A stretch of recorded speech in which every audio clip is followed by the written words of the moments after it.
चलिए आपको सीधे ले चलते हैं छत्तीसगढ़, जहां पर मुख्यमंत्री विष्णुदेव साय मौजूद हैं।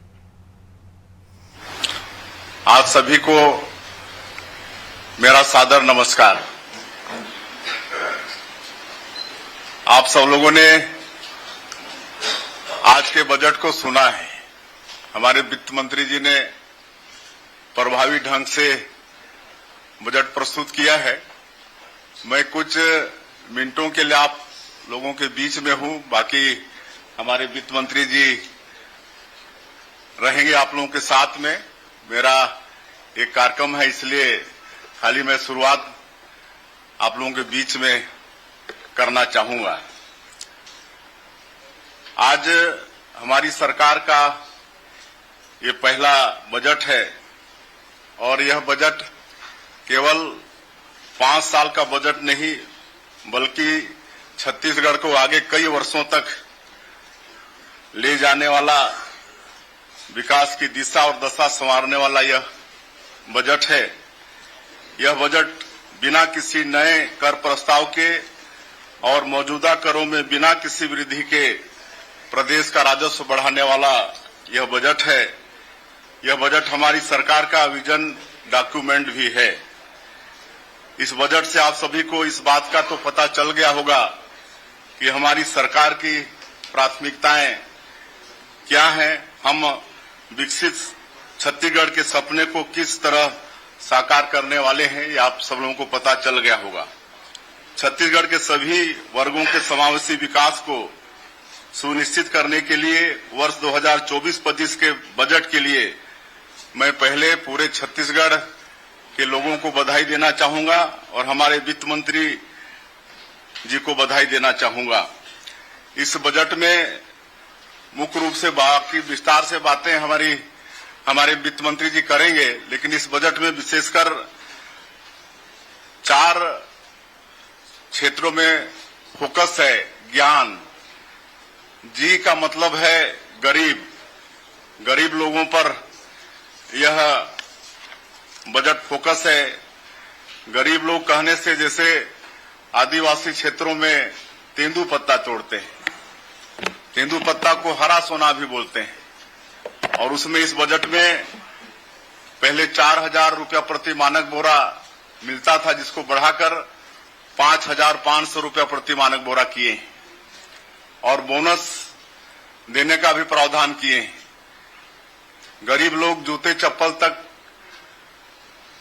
खरीद नहीं सकते और आप सबको मालूम है कि तेंदू पत्ता तोड़ने के लिए जंगलों में जाना पड़ता है, तो उनके पांवों में कांटा खूंटी न गड़े, इसके लिए चरण पादुका योजना भी फिर से शुरू करने वाले हैं। उसी तरह से हम लोगों को, आप सब लोगों को मालूम है कि हमारा बस्तर और सरगुजा ये ट्राइबल क्षेत्र है और इसी क्षेत्र में तेंदू पत्ता भी है। और इस बजट में सरगुजा और बस्तर के लिए विशेष प्रावधान किया गया है। ये भी गरीबों के लिए है। आज जो भूमिहीन हैं, जो मजदूरी करते हैं, ऐसे लोगों के लिए सरकार साल में 10,000 रुपया सहयोग देगी, इसका भी बजट में प्रावधान है। और भी कई गरीबों के उत्थान के लिए इस बजट में प्रावधान किया गया है। उसी तरह से वाई का मतलब हुआ यूथ के लिए भी इस बजट में बहुत प्रावधान है। एक तो जो पिछले समय में पीएससी के माध्यम से जो उनके भविष्य के साथ खिलवाड़ हुआ, उसकी भी जांच हम लोग सीबीआई से करा रहे हैं और उनके रोजगार की भी व्यवस्था कर रहे हैं और उनकी नौकरी की भी व्यवस्था का प्रावधान इस बजट में है। उसी तरह से ए का मतलब अन्नदाता। छत्तीसगढ़ धान का कटोरा है। यहाँ के लोग अधिकांश खेती पर आधारित हैं और किसानों के लिए भी भारी प्रावधान इस बजट में किया गया है। 21 क्विंटल धान खरीद रहे हैं, 3100 रुपया प्रति क्विंटल धान का कीमत देंगे। सिंचाई के लिए पर्याप्त इस बजट में पैसा रखा गया है, तो इस तरह से किसानों के लिए भी फोकस किया गया है। और एक है एन, नारी। एन का मतलब है नारी। नारी सशक्तिकरण के लिए भी अनेकों इस बजट में प्रावधान है, जिसमें मुख्य रूप से जो मोदी की गारंटी में जो कमिटमेंट है हमारी पार्टी का, कि जो विवाहित महिलाएं हैं उनको साल का 12,000 रुपया देंगे, तो उसकी राशि का भी बजट प्रावधान इस बजट में किए हैं। तो मुख्य रूप से ये 4 बातें इसमें फोकस हैं। बाकी हम समझते हैं, और पूरा बजट आप लोग सुने होंगे, कि एक भी क्षेत्र नहीं छूटा है। मतलब हम कह सकते हैं कि इस बजट में छत्तीसगढ़ के चहुमुखी विकास की परिकल्पना है।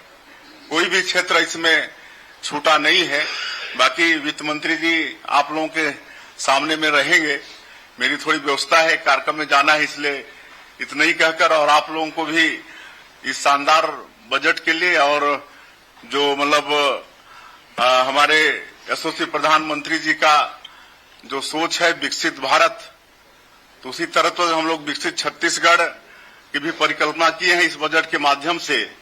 और विकसित भारत में विकसित छत्तीसगढ़ के माध्यम से हम लोगों का भी आने वाला 2047 तक जो आर्थिक क्षेत्र में हमारे प्रधानमंत्री जी टॉप के 3 में अपने देश को खड़ा करने का संकल्प लिए हैं, उसमें हमारे छत्तीसगढ़ का भी भागीदार रहेगा। उसमें आप सब लोगों का भी कहीं न कहीं मदद की आवश्यकता होगी। और हम समझते हैं कि बजट बहुत ही अच्छा बजट है। सभी वर्गों के हित की चिंता इस बजट में है।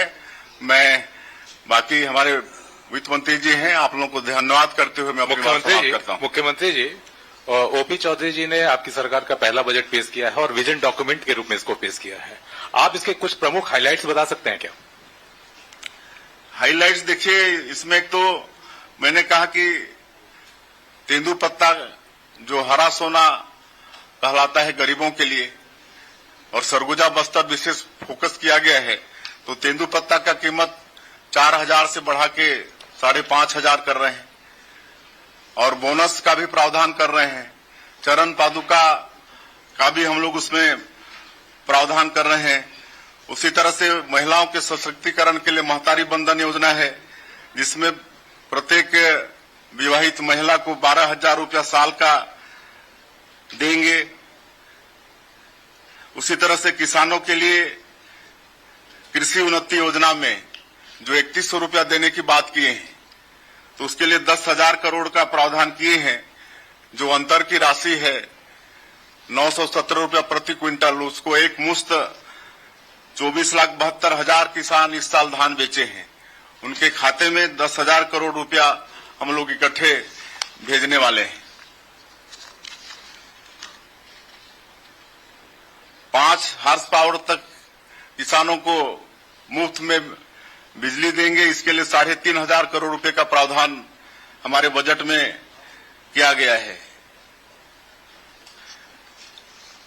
और ग्रामीणों के लिए प्रधानमंत्री आवास, इसके लिए द्वितीय अनुपूरक में 3,800 करोड़ रुपया का प्रावधान किए थे, और इस बजट में 8,369 करोड़ का प्रावधान किए हैं।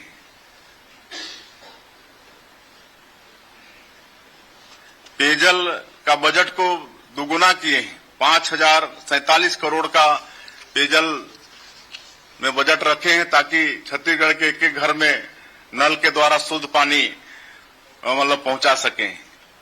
इसी तरह से स्वास्थ्य का बजट 1,272 करोड़ का है, ताकि छत्तीसगढ़ के गरीब से गरीब लोगों तक स्वास्थ्य की सुविधा पहुंच जाए। तो इस तरह से हाईलाइट है, बाकी वित्त मंत्री जी बताएंगे। मुख्यमंत्री जी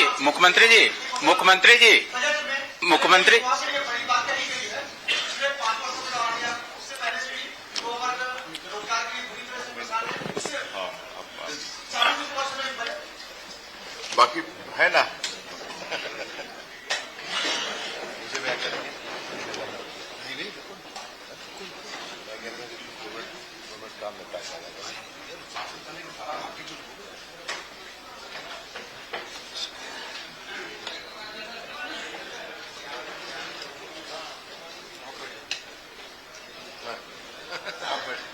निकलवाओगे, उसको हटा दो सर।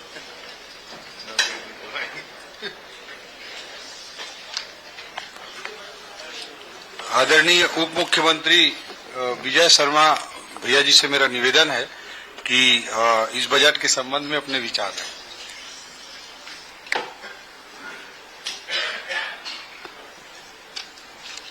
ओपी चौधरी जी, हमारे वित्त मंत्री जी जब आज बोल रहे थे तो मैं देख रहा था, मुझे ये लग रहा था कि मैं बहुत ऊंची लहरों में कहीं तैर रहा हूं।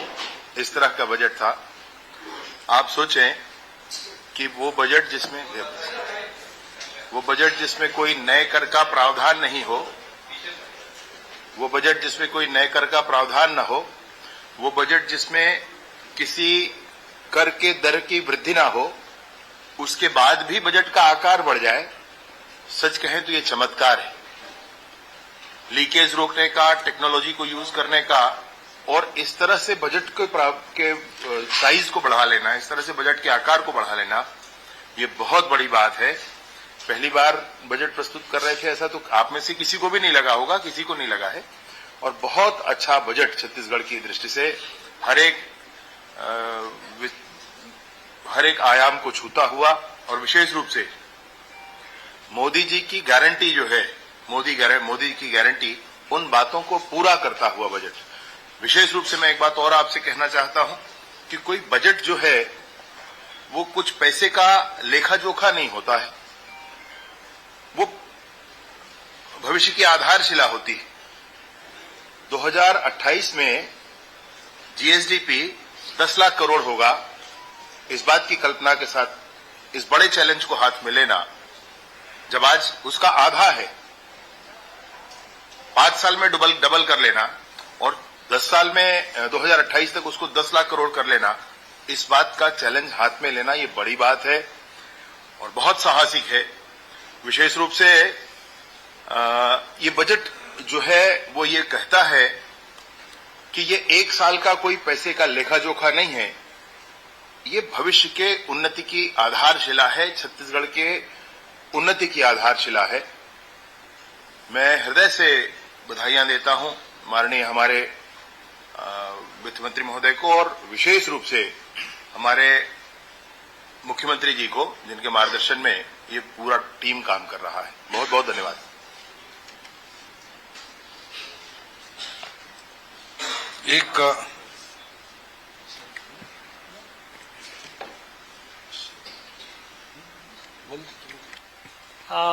उपस्थित समस्त प्रेस के साथियों को सर संबोधित करने के लिए मैं आमंत्रित करना चाहूंगा आदरणीय वित्त मंत्री जी को।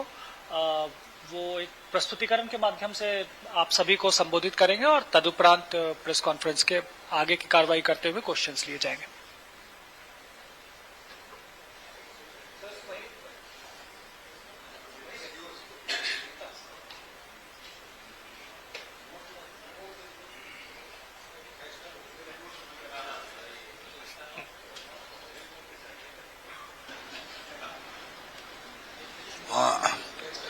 बाकी बजट भाषण में हमने सारे बिंदुओं को रखा है, बट ये कल की इकोनॉमिक सर्वे के आधार पर डेटा है, आप सभी देख पा रहे होंगे कि जीएसडीपी हमारे छत्तीसगढ़ का 6.56% की रेट से ग्रो किया है, जबकि इंडिया का जो जीडीपी है वर्ष 2023-24 में ही ऑन एन एवरेज पूरे इंडिया को मिला के 7.32% की रेट से हमारी इंडिया की जीडीपी बढ़ी है।